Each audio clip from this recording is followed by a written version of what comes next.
Gus Dur kecil, selain hobi membaca dan menonton sepak bola, juga cukup rajin silaturahmi. Suatu waktu, ia dengan santai mengendarai sepeda dari rumahnya yang terletak di Pegangsaan Menteng menuju rumah Kiai Junaidi, tokoh NU Jakarta yang juga ayah dari Mahbub Junaidi di Kebon Kacang, Tanah Abang. Saat datang, ia disambut ledekan oleh Mahbub. Kata Mahbub, "Durrahman, ngapain lu kesini? Lu mau deketin adik gua ya?" Mahbub memang memiliki adik perempuan, memiliki campuran berdarah Jerman. Beberapa anggota keluarganya ada yang bermata biru. Hubungan Mahbub dengan Gus Dur sudah berlangsung sangat lama. Meski sama-sama suka membaca dan menulis, karakter keduanya punya perbedaan.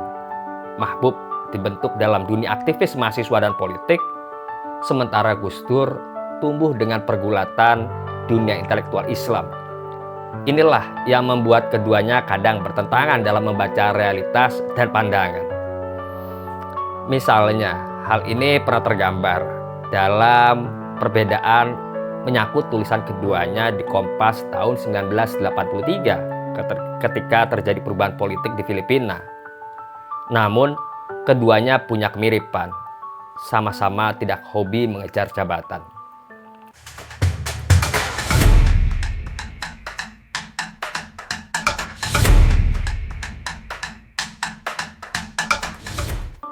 Gus Dur dan Mahbub Junaidi merupakan tokoh di balik gerakan pengembalian Hitoh NU 1926.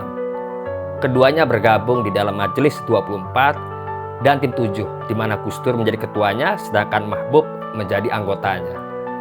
Gus Dur kemudian ditunjuk menjadi Ketua Munas Alim Ulama Situbondo tahun 1983. Di Munas inilah pelan-pelan mulai ada dorongan Gus Dur untuk bersedia menjadi Ketua Umum di muktamar berikutnya.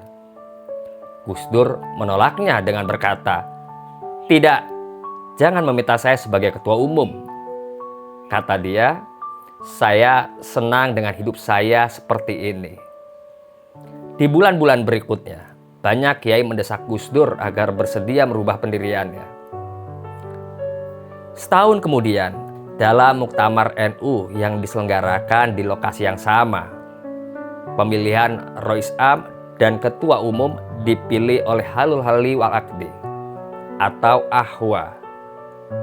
Saat itu, Muktamirin menyepakati Kiai As'ad Samsul Arifin sebagai Ahwa, di mana kemudian ia menunjuk 6 orang lain untuk membantunya. Antara lain terdapat Kiai Ali Maksum, Kiai Mahrus Ali, Kiai Maskur, Kiai Ahmad Siddiq, Kiai Saifuddin Zuhri, dan Kiai Munasir Ali. Inilah yang menarik, baik Kiai As'ad maupun Kiai lainnya di dalam Ahwa menginginkan figur baru untuk menggantikan Idham Khalid.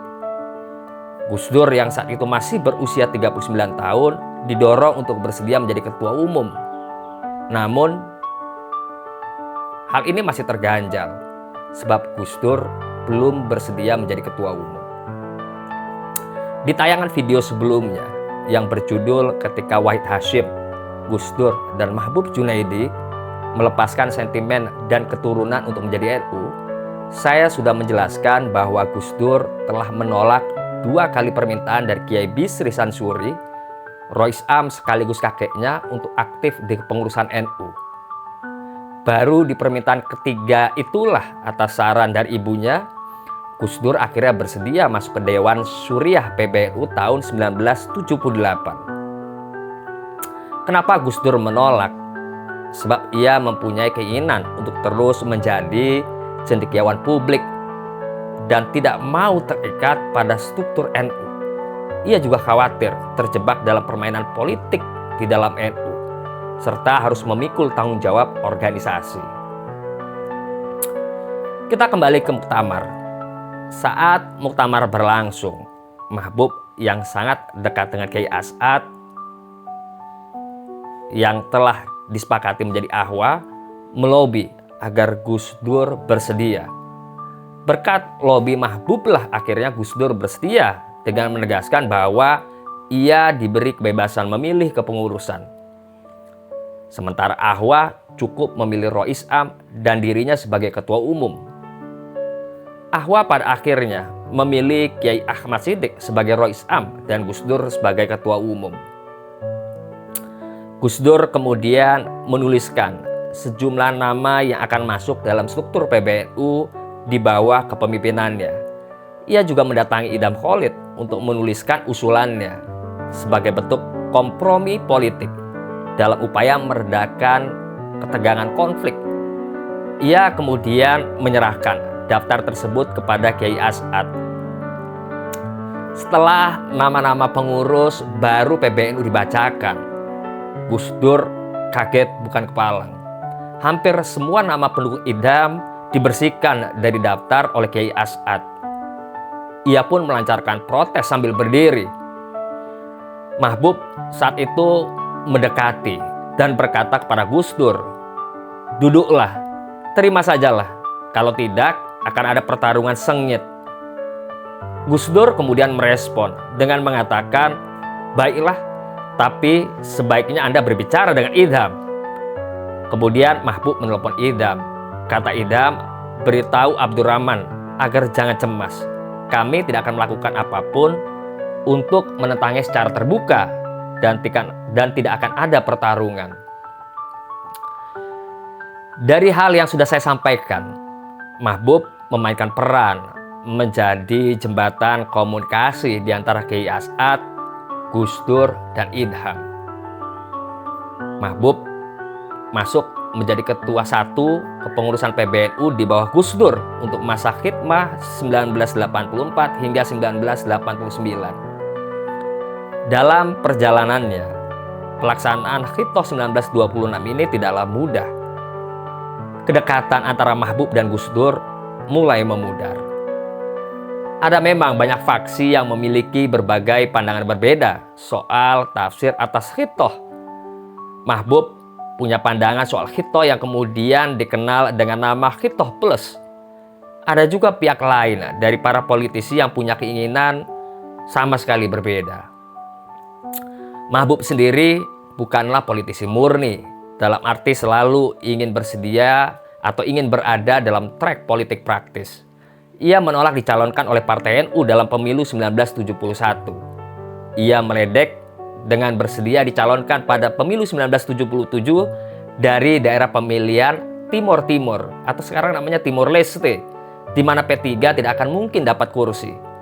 Ia juga tidak mau ambil nomor urut dalam pemilu 1982. Ini bukan berarti ia sama sekali tidak berpolitik. Di dalam musim pemilu, ia tetap turut berkampanye. Demikian pula dengan jabatan eksekutif. Ia menolak saat ditawari kursi wakil gubernur oleh Cokro Pranolo dan enggan menjadi duta besar. Ia memang seperti halnya Gus Dur, berusaha menjalani hidup sesuai keinginannya sendiri. Baik, kita kembali lagi ke Khitoh Plus yang disampaikan oleh Mahbub dalam Munas di Cilacap tahun 1987. Salah satu alasan yang cukup kuat secara politik agar NU kembali ke Khitoh adalah gagalnya kepemimpinan Idam Khalid dalam menjaga politisi NU di P3. Dalam pemilu 1982, tokoh-tokoh utama NU disingkirkan. Realisasi dari Khitoh adalah NU menarik diri dari politik praktis dengan sama sekali tidak terikat secara organisatoris dengan partai politik manapun, atau dengan kata lain, keluar dari P3.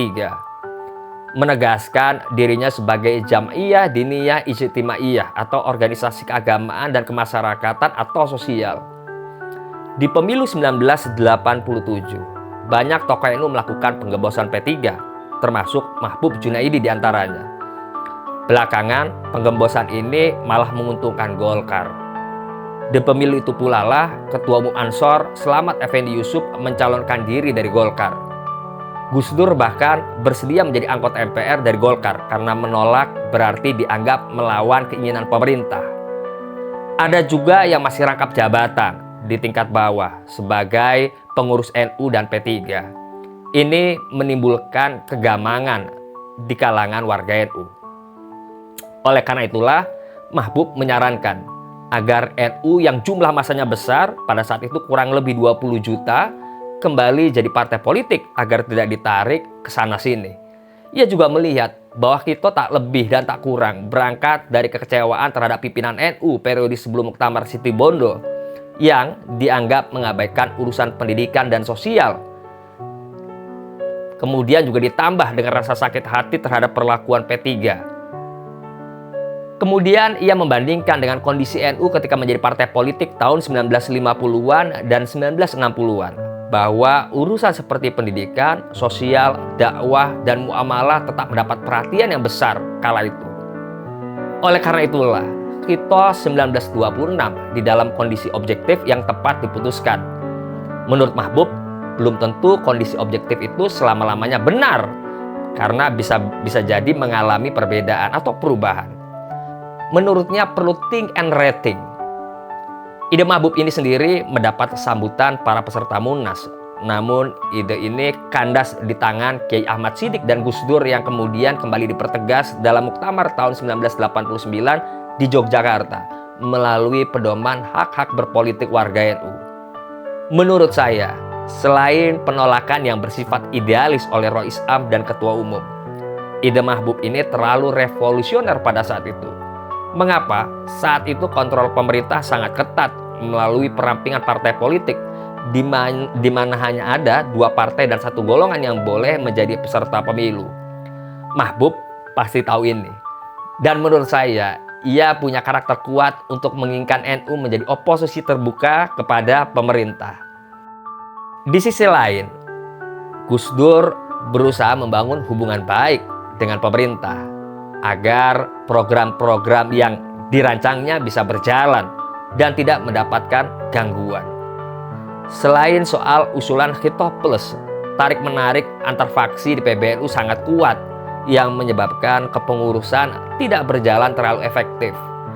Perbedaan pilihan strategis dan taktis akhirnya membuat Mahbub dan Gus Dur renggang.